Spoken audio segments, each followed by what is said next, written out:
بسم اللہ الرحمن الرحیم۔ السلام علیکم student, board of secondary education کا ایک اور ماڈل پیپر جو کہ اردو کا ہے وہ آج آپ کے ساتھ شیئر کیا جائے گا۔ اس میں کس طرح کے MCQs آئیں گے، اس کے ٹوٹل مارکس کتنے ہیں اور اس کو اٹیمپٹ کیسے کرنا ہے، یہ ساری باتیں اس ویڈیو میں ڈسکس کی جائیں گی۔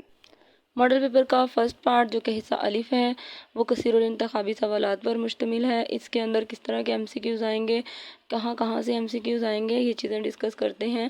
سب سے پہلے جو ہے یہاں پر جو کہ MCQs بنائے گئے ہیں اس میں دیکھ کے ہمیں یہ اندازہ ہوتا ہے کہ حصہ نثر میں سے کوسچن بنائے گئے ہیں، مضامین کے مصنف کا پوچھا جا سکتا ہے۔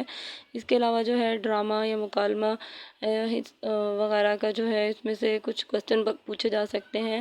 حصہ نظم میں سے نظم کا کوئی شعر دے کر اس کے شاعر یا اس کے مصنف کے بارے میں پوچھا جا سکتا ہے، اور مضامین میں بھی جو کہانیاں دی گئی ہیں ان میں سے بھی ان کے رائٹرز کے بارے میں پوچھا جا سکتا ہے، اور یا پھر کوئی بھی مکالمہ یا کوئی لائن لکھ کر اس شعر یا مکالمہ کا مصنف پوچھا جا سکتا ہے کہ یہ کون سی کہانی سے لیا گیا ہے یا پھر اس کا مصنف کون ہے۔ اور اس کے علاوہ جو ہے حصہ نظم میں سے یا گرامر کے پورشن میں سے واحد کے جمع اور جمع کے واحد پوچھے جا سکتے ہیں، الفاظ کے معنی بھی پوچھے جا سکتے ہیں، اور قواعد سے سوالات MCQs کی صورت میں پوچھے جا سکتے ہیں۔ اب ہم اپنے نیکسٹ پارٹ کی طرف آتے ہیں جو کہ حصہ ب ہے، اور یہ حصہ ب اور حصہ ج دونوں کے مارکس ملا کر 60 مارکس ہیں، تو یوں اردو کے پیپر کے ٹوٹل مارکس ہوئے 75۔ حصہ ب میں ہمارا جو سوال نمبر 2 ہے، یہاں پر آپ کے مختصر سوالات کے جوابات ہیں۔ یہاں پہ آپ کو ٹوٹل 6 کوسچن دیے گئے ہیں جن میں سے آپ نے 3 اٹیمپٹ کرنے ہیں، اور اس کے ٹوٹل مارکس 6 ہیں، یعنی کہ 2 مارکس کا ایک کوسچن ہوگا۔ حصہ ج کے اندر کوسچن نمبر 3 جو ہے وہ مرکزی خیال ہے۔ اس میں آپ نے مرکزی خیال بتانا ہے یا پھر خلاصہ لکھنا ہے مصنف کے حوالے کے ساتھ، اور اس کے 5 مارکس ہیں۔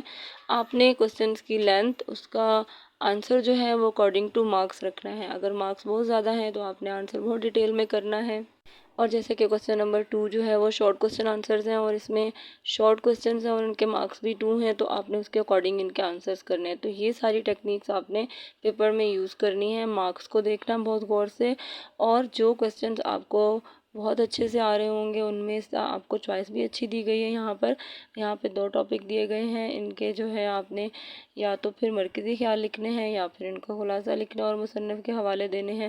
تو جس سبق کے بارے میں آپ زیادہ نو ہاؤ رکھتے ہوں گے اسی کو اٹیمپٹ کرنا ہے۔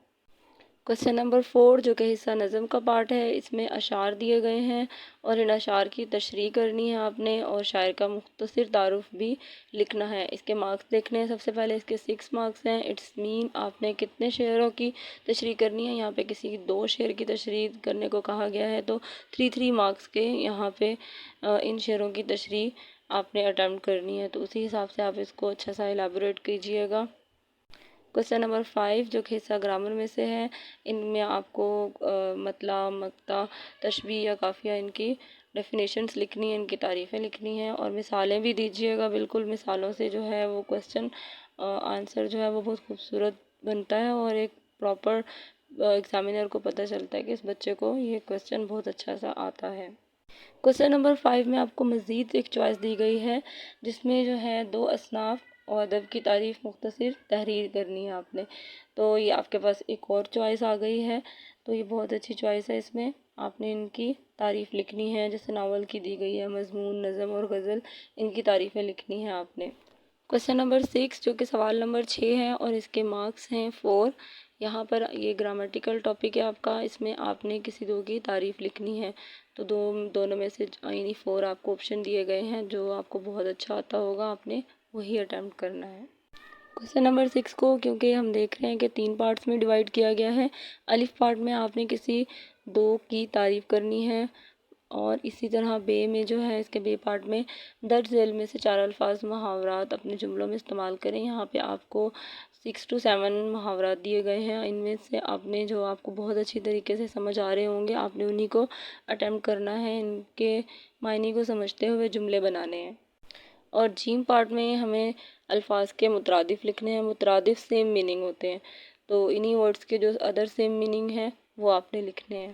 اب ہم اردو کے ماڈل پیپر کے حصہ جیم کی طرف بڑھتے ہیں۔ یہ ماڈل پیپر جو ہے آپ کے بورڈ کے پیٹرن کے اکارڈنگ ہے بالکل، اور اس میں ہم نے حصہ بے میں دیکھا تھا کہ 35 مارکس تھے، حصہ بے اور جیم کے ٹوٹل مارکس 60 بن رہے تھے۔ اسی طرح جو ہے حصہ جیم کے مارکس 25 ہیں۔ آپ نے یہاں پہ آپ کو